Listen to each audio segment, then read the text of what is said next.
Welcome to Indian Judicial Service. This video is the 52nd part of Top 1000 MCQ of Constitutional Law. In this video, we discuss the union and state relationship and most of the questions related to the emergency provision of the Constitution. And those who are not watched the previous video, all the link of previous videos are available in our description box. Please go and watch this video. And those who need the PDF file of this video series, the PDF file will be uploaded in our Telegram group. And the link of Telegram group is also available in our description box. Please go and join the Telegram group. And before starting this video, I request to all members, please participate in the question of the day. The question of the day is asked just after the MCQs of this video. Please participate in it. Now come to the point. Question number 861. The state government has power to raise loans. Option A, with the state. Option B, from any foreign country. Option C, from International Monetary Fund, means IMF, and last one, from World Bank. So in this question, the state has power to raise a loan with the state. So answer is here option A. Now question number 862. The Union of India has power, option A, to issue administrative direction to the state. Option B, to delegate the administrative function to the states. Option C, both A and B, and option D, none of the above. So the Union of India has power to issue administrative direction to the state and to delegate administrative function to the states. So answer is here option C, both A and B. Question number 863. The President may set up an interstate council. Option A. So the provision of interstate council is provided in Article 263. Option A. For inquiry into and advising upon dispute which may have arisen between the states. Option B here, for advising and settling the territorial dispute between the states. Option C, for advising and settling the disputes regarding the interstate language. And last one, for settling a dispute related to property. So the President may set up an interstate council for inquiry into and advising upon dispute which may have arisen between the states. So answer is here option A. Now question number 864. NDC means National Development Council is. So the National Development Council is a option A, political body, option B, non-political body, option C, statutory body, and last option, none of the above. So clearly NDC means National Development Council is a non-political body. So answer is here option C. Now question number 865. Planning Commission is, now it become a Niti Aayog. So Niti Commission. So option A, Planning Commission is political body. Option B, statutory body. Option C, non-political body, and option D, quasi-political body. So Planning Commission is also non-political body. So again answer is here option C here, non-political body. And there is one important question is who is the chairman of Planning Commission? In present time, Niti Aayog. So who is the chairman of Niti Aayog? The chairman of Niti Aayog is always PM. PM is a ex officio chairman of Niti Aayog and National Development Council both. So answer here option C. Now question number 866. Under the doctrine of immunity of instrumentality, option A, the union and state cannot tax each other's property. Option B, the union cannot levy tax on the states. Option C, the union cannot levy the custom duty on the states. Option D, none of the above. So this question is very important here. The doctrine of immunity of instrumentality, first of all, it is provided in Article 289. And it is related to the union cannot levy the tax on the state. So answer is here option B.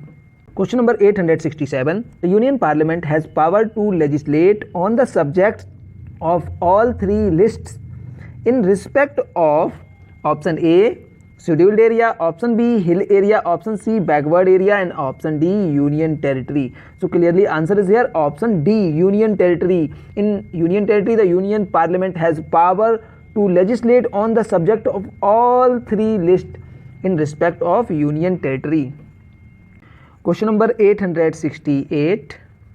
On those subjects which are not covered by any of the three lists, the power to legislate belonging to. So if the subject is not covered by any of the three lists, such subject goes to the list of residuary power. It is come to the residuary power, and the residuary power vested in the union parliament. So answer is here option A, and this thing is provided in article 248 dealt with the residuary power of the parliament. Now question number 869. On the concurrent list, a state legislature has enacted a law on a subject. Subsequently, the union parliament make a law on the same subject. In such case, option A, the state law will become void. Option B, the union law become prevail. Option C, the state law will prevail. And option D, the state law will become inoperative so far as it is inconsistent with the union law. So answer is here option D. Now question number 870. The duration of proclamation of financial emergency is option A, at first instance 1 month, option B, at first instance 2 months, option C, at first instance 6 months, and option D, at first instance 1 year. So the duration of proclamation of financial emergency is at first instance 2 months. So answer is here option B, and this thing is clearly provided in article 360 clause 2 subclause C. Question number 871. During the proclamation of national emergency, so national emergency proclaimed under article 352, and when the national emergency is proclaimed on the basis of the external aggression or war, the article 19 automatically suspended under article 358. So this thing is very important. Now option A, all fundamental rights are suspended. Yes, this statement is absolutely wrong here, because article 20 and 21 never be suspended. Option B, article 20 and 21 cannot be suspended. Yes, this statement is absolutely correct here. Article 32 cannot be suspended. Yes, this is wrong here. And now article 19 cannot be suspended. It is also wrong. So answer of this question is here option B. Article 20 and 21 cannot be suspended during the proclamation of national emergency. Now question number 872. The emergency can be proclaimed. Option A, only in whole of the country. Option B, only on that part of country where actual aggression has taken place. Option C, in any part of the country. And option D, in entire country or any part of territory of India. So answer is here option D. Emergency can be proclaimed in the entire country or any part of the territory of India. Question number 873. When the proclamation of national emergency is made on the ground of internal armed rebellion, the fundamental rights contained in the article 19. So at the time where the national emergency proclaimed on the ground of armed rebellion, internal armed rebellion, so it is internal national emergency. So the fundamental right contained in article 19 is not suspended at that time where the national emergency proclaimed on the ground of internal armed rebellion. So it is clear here. Option A, shall be suspended. So it is wrong. Option B, may be suspended by the presidential order if the parliament authorizes. So it is also wrong. Option C, cannot be suspended under any circumstances. Yes, it may be correct. And option D, can be suspended. So it is also wrong. So answer is here option C. So when a national emergency is made on the ground of internal armed rebellion, the fundamental right contained in article 19 cannot be suspended under any circumstances, and this thing is provided in article 358. So answer here option C. Now question number 874. A resolution for the revocation of proclamation of national emergency may be moved by option A 10 member of Rajya Sabha, option B 10 member of Lok Sabha, option C 10 member of Parliament, and option D 1/10 of total membership of Lok Sabha. So answer is here option D. Question number 875. A resolution rectifying the proclamation of national emergency required to be passed, option A by Parliament, option B by each house of Parliament, option C by both house of Parliament in a joint sitting. This is absolutely wrong. And option D, each house of Parliament in separate, this is very important, a separate sitting with majority of total membership of each house, and by majority not less than, this is very important, not less than 2/3 membership of, this is another very important point, present and voting. So answer of this question is here option D. Now question number 876.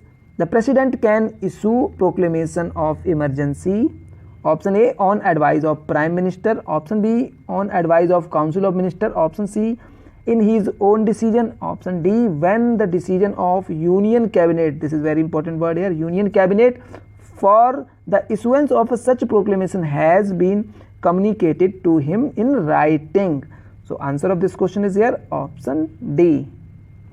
Now question number 877. In which judgment it is stated that there can be no doubt that the personal liberty is a precious right. That's why while conferring the extensive power on the government, like the power to declare an emergency, the power to suspend the enforcement of fundamental rights, or power to issue ordinances, they assure to the people a Bill of Rights by a part 3rd of the Constitution, protecting against executive and legislative despotism those human rights in which are they regarded as fundamental rights. Option A here, N.K. Bopanna versus Union of India, and option B here, State of Bihar versus Ram Balak Singh, and option C here, State of Maharashtra versus Bhairav Rao Punjab Rao Gawande, and option D here, none of the above. So this statement given by the court in case of State of Maharashtra versus Bhairav Rao Punjab Rao Gawande 2008. So answer is here option C. Now time for the question of the day. The question of the day is, when was the word armed rebellion added to the constitution to declare a national emergency? Again I repeat the question, when was the word armed rebellion added to the constitution to declare a national emergency? Please give the answer of this question in comment box, and please subscribe our channel. Please like and share our videos to your friends and relatives. Thank you for watching Indian Judicial Service.